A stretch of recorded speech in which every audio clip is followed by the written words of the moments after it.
या देवी सर्वभूतेषु शक्तिरूपेण संस्थिता नमस्तस्यै नमस्तस्यै नमस्तस्यै नमो नमः।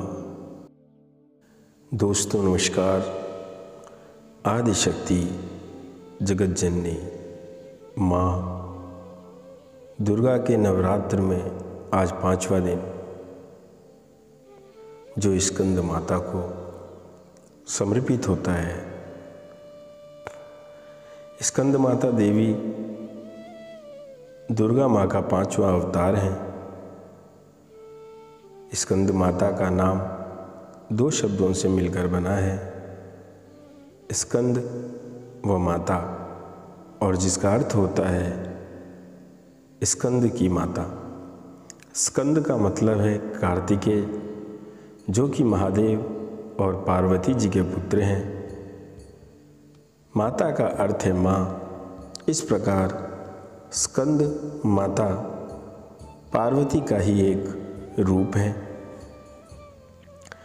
माँ स्कंद की 4 भुजाएं हैं।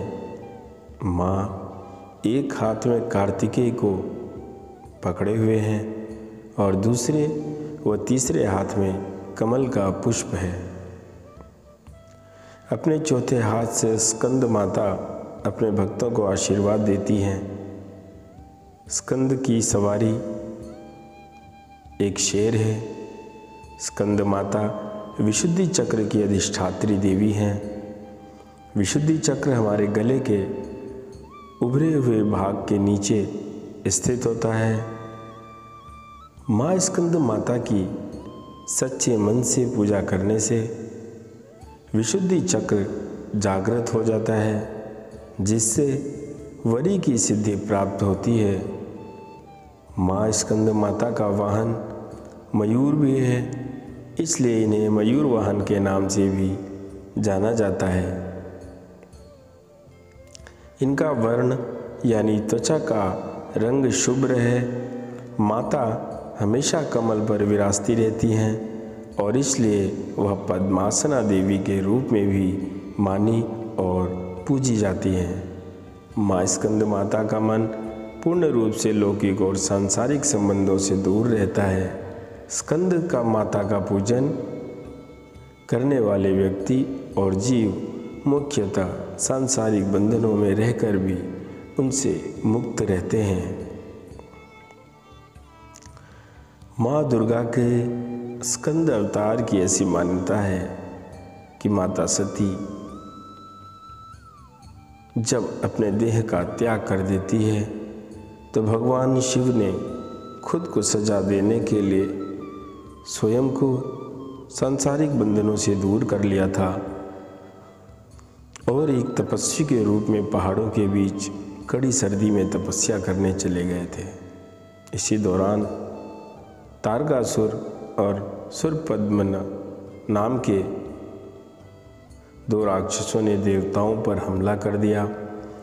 उस वक्त देवताओं की मदद करने के लिए कोई नहीं था। तारकासुर और सुरपद्म नाम के दोनों राक्षसों को ब्रह्मा जी द्वारा यह वरदान प्राप्त था कि उन्हें मारने के लिए शिव जी की संतान को ही आना होगा।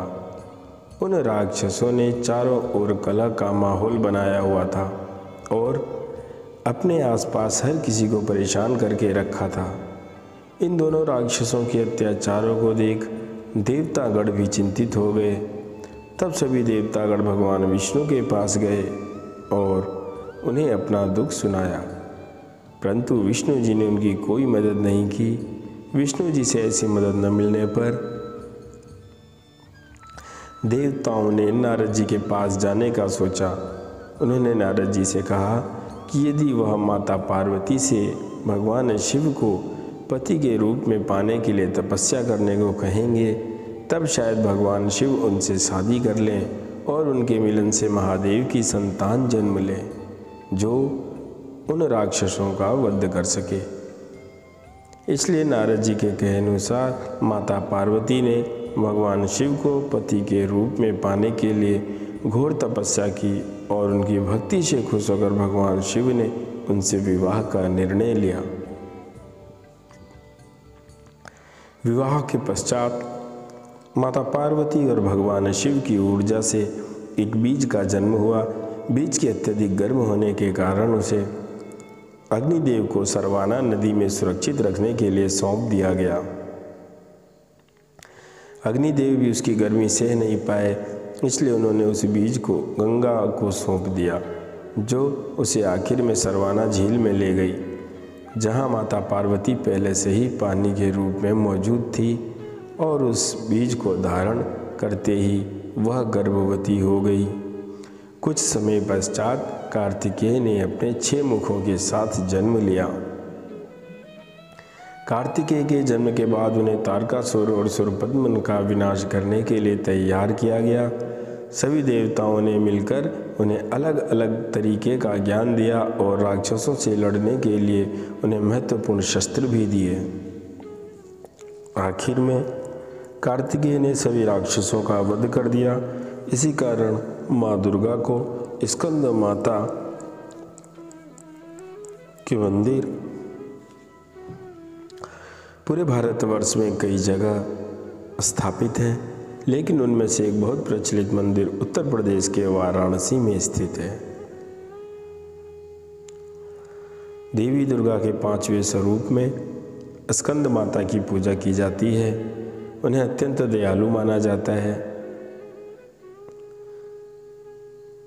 और माँ स्कंद माता की पूजा का मंत्र ओम देवी स्कंद माताय नमः, इस प्रकार आप मंत्र का जाप कर सकते हैं। माँ दुर्गा का स्कंद माता अवतार हमें यह सिखाता है कि कैसे एक माँ अपने बच्चे को अच्छाई की ओर बढ़ना सिखाती है। यदि कभी जीवन में बुराई का सामना करना पड़े तो उसके लिए शस्त्र भी उठाने पड़ते हैं। माँ उसको अपना पूरा समर्थन देती है। इसलिए हमें अपनी माँ का सदैव सम्मान करना चाहिए और उन्हें हर चीज़ के लिए शुक्रिया कहना चाहिए। माँ ही संसार में दोस्तों एक ऐसे परमात्मा स्वरूप हमारे जीवन में आशीर्वाद है, जो कभी अपने बच्चों का अहित नहीं होने देती। माँ एक ऐसा भूभाग है, एक ऐसी धरा है जिसका कोई और छोर नहीं है। माँ और माँ का दर्जा इतना ऊंचा है जिसकी कल्पना हम आकाश से भी नहीं कर सकते हैं। मैं माता रानी से प्रार्थना करता हूँ कि आप लोगों का व्रत, संकल्प और जीवन सफल हो।